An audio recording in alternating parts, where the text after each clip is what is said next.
अस्सलाम वालेकुम मेरे प्यारे दोस्तों। शामी कबाब आपने पहले भी बहुत बार बनाए होंगे। आज टिप्स शेयर करूंगी, शायद आपको पहले मालूम ना हो। इतने ज़बरदस्त रेशेदार ये कबाब बनते हैं कैसे, इसकी भी टिप्स होंगी। चलें तो बनाना स्टार्ट करेंगे। बिस्मिल्लाहिर्रहमानिर्रहीम। तो सबसे पहले देखें, हमने बीफ लेंगे। बीफ हमने जो है 250 ग्राम हमारे पास बीफ है, तो 2 अदद हमने बॉन्स ले ली है और फैट लिया है। तो इसके अलावा हमने चने की दाल ऐड करेंगे, वो भी हमने 250 ग्राम ही ऐड करी है। जितना हमने गोश्त ऐड किया है इतनी हमने चने की दाल ऐड की है। अच्छा, यहाँ पे जो है हमने चने की दाल जो है भिगो के नहीं रखी थी, बस धो के हमने ऐड कर दी है। इसके बाद हमने साबुत मिर्च ऐड कर देंगे टेस्ट टू अकॉर्डिंग। लहसुन अदरक का पेस्ट ऐड कर देंगे। नमक ऐड कर देंगे 1 टीस्पून। और साबुत गरम मसाला है जिसमें दालचीनी, बड़ी इलायची, लौंग और काली मिर्च है। ज़ीरा ऐड करेंगे 1 टीस्पून। साबुत धनिया ऐड करेंगे 1 टीस्पून।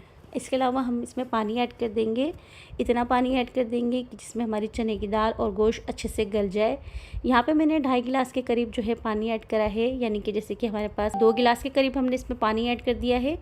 अब इसको हमने देखिए फ्लेम को ऑन कर देंगे और इसे पकने रखेंगे।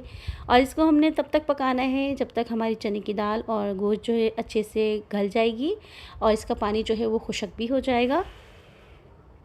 अब यहाँ पे देखें, हम इसका हरा मसाला तैयार कर लेते हैं, जिसमें हमने प्याज ऐड करी है, हरी मिर्च और हरा धनिया।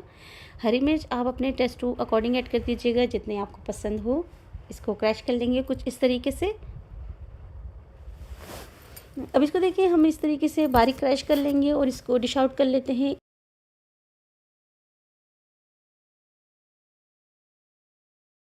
यहाँ पे देखें, हमारा चने की दाल और गोश्त अच्छे से गल चुका है और इसका जो पानी है वो भी खुश्क हो चुका है।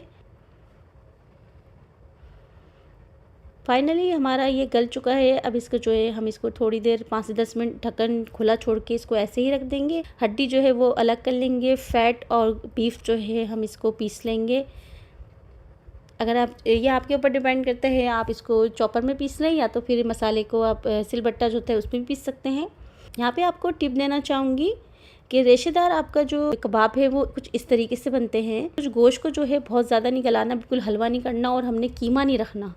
अगर हम गोश्त रखेंगे तो ही आपके अच्छे से रेशेदार कबाब बन के तैयार होंगे।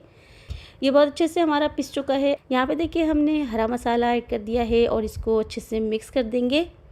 बहुत अच्छे से मिक्स करने के बाद हम इसमें गरम मसाला ऐड करेंगे 1 टीस्पून। 1 टीस्पून लाल मिर्ची का पाउडर, 1 टीस्पून कुटी हुई लाल मिर्च ऐड कर देंगे। ऊपर से ऐड करेंगे तो बहुत अच्छा सा फ्लेवर आएगा। लाजमी इस तरीके से ऐड कर दीजिएगा। नमक इस पॉइंट पर आप चख लीजिएगा, अगर आपको फीका लगता है तो ऐड कर दीजिएगा। इसके बाद हम इस तरीके से इसके कबाब रेडी कर लेंगे। साइज़ आपके ऊपर डिपेंड करता है, या आप अपने तरीके से बना सकते हैं जिस तरीके से आप कबाब बनाते हैं। मैं इस तरह वाले मोल्ड में तैयार बना लेती हूँ तो अच्छे से बन के तैयार हो जाते हैं एक साइज़ के। यहाँ पे देखें, हम घी में इसको अच्छे से फ्राई कर लेंगे। अंडा लगा लिया है मैंने। अंडे में हमने नमक और काली मिर्च को फेंट के हमने अंडे से इसको फ्राई कर लेंगे। एक तरफ से फ्राई होने के बाद इसको पलट देंगे और इसको साइड पे करते रहेंगे, अच्छे से सिकता रहेगा अंदर से, दूसरे बनाते रहेंगे। बस इस तरीके से हमने बहुत ही मज़ेदार से शामी बर्गर रेडी कर लिए हैं। बहुत ही ज़बरदस्त रेसिपी इंजॉय करें और चैनल को सब्सक्राइब करें, वीडियो को लाइक करें और अपना फीडबैक मुझे लाजमी दे दीजिएगा। Thanks for watching. जहाँ खुश आबाद रहे, अल्लाह आपको हमें नासिर। अल्लाह हाफिज़।